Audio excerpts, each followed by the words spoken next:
Il est vrai que devenir roi de France est un sacré privilège. Pour confirmer son pouvoir héréditaire, le roi est au cœur d'une cérémonie organisée dans la cathédrale Notre-Dame de Reims. Ce sacre se compose d'un ensemble de rites religieux très codifiés. Il durait plus de 5 heures, du lever du roi jusqu'au grand repas qui se déroulait ici même dans la salle du festin du Palais du Thau.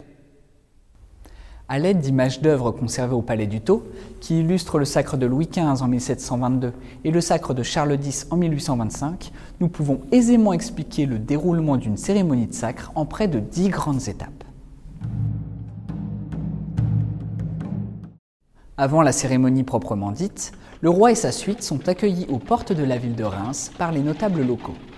Le roi est ensuite escorté jusqu'au Palais du Thau, résidence de l'archevêque de Reims. Il y utilise son droit de gîte, qui consiste à être logé et nourri par l'archevêque dans son palais. Nous sommes d'ailleurs dans son ancienne antichambre. Le jour choisi pour la cérémonie du sacre est généralement un dimanche, ou une fête religieuse. Pour Louis XV, la cérémonie a lieu le dimanche 25 octobre. Vers 6 heures du matin, devant la porte close de la chambre, les évêques de Laon et de Beauvais appellent le roi à 3 reprises avant d'être autorisé à entrer pour procéder à son lever. Cette scène signifie que le roi se réveille symboliquement pour une vie nouvelle.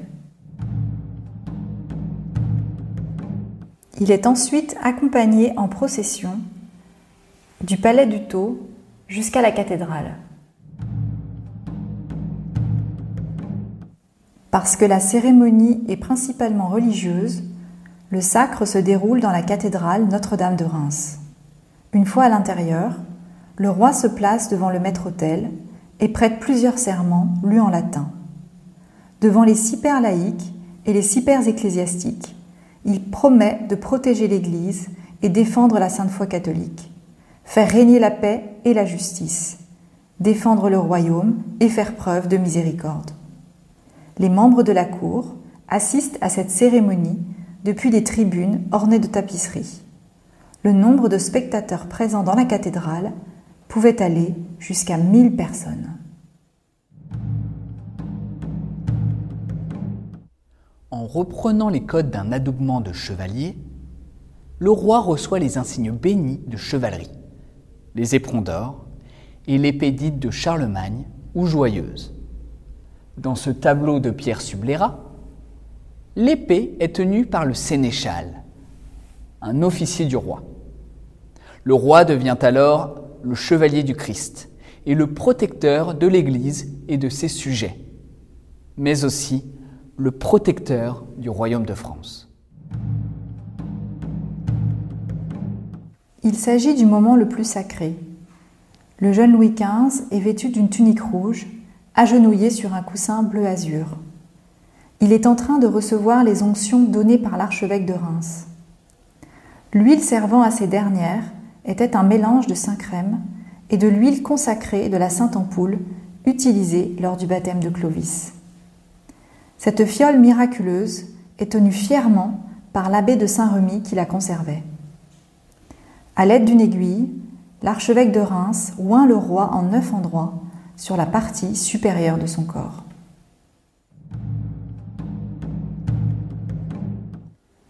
Le roi revêt des habits religieux ainsi que le manteau royal fleur-de-lysée. Ses mains, ointes, sont gantées. Enfin, les insignes royaux sont bénis et remis au roi. L'anneau, symbole de son alliance avec son royaume, le sceptre et la main de justice, symbole de droiture. Les 12 pairs laïcs et ecclésiastiques soutiennent la couronne dite de Charlemagne au-dessus de la tête du roi. Elle est ensuite déposée sur sa tête par l'archevêque de Reims. Cette couronne pesait près de 4 kilos. C'est l'une des raisons pour laquelle les rois qui se font sacrer, le plus souvent enfants ou adolescents, avaient une seconde couronne, dite personnelle, qu'ils portaient à la fin de la cérémonie. La réplique de la couronne de Louis XV est composée d'une structure plus légère en vermeil, de plus de 600 pierres précieuses et perles surmontées d'une fleur de lys en diamant. Sur cette peinture, qui copie l'original de Gérard, illustrant le sacre du dernier roi de France, Charles X, le 29 mai 1825, le roi est intronisé, c'est-à-dire qu'il est installé sur un trône situé en hauteur. Il est le médiateur entre le ciel et la terre. Les portes de la cathédrale sont alors ouvertes pour permettre à la foule d'entrer. D'innombrables colombes sont libérées de leur cage et s'envolent dans la cathédrale. Des médailles commémoratives sont jetées, tandis que les cloches sonnent à pleine volée. La cérémonie s'achève par une messe durant laquelle le roi offre du pain, du vin et 13 pièces d'or. Puis, il communie sous les deux espèces, c'est-à-dire au pain et au vin, en buvant dans le calice dit de Saint-Remi.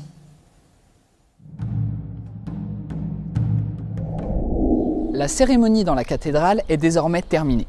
Les différentes étapes montrent le nouveau pouvoir accordé au roi, qui personnalise ainsi la monarchie française de droit divin.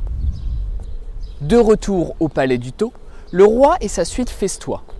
Les jours qui suivent sont marqués par le toucher des écrouelles, la cérémonie de l'ordre du Saint-Esprit ou encore le recueillement du roi sur le tombeau de Saint-Remi.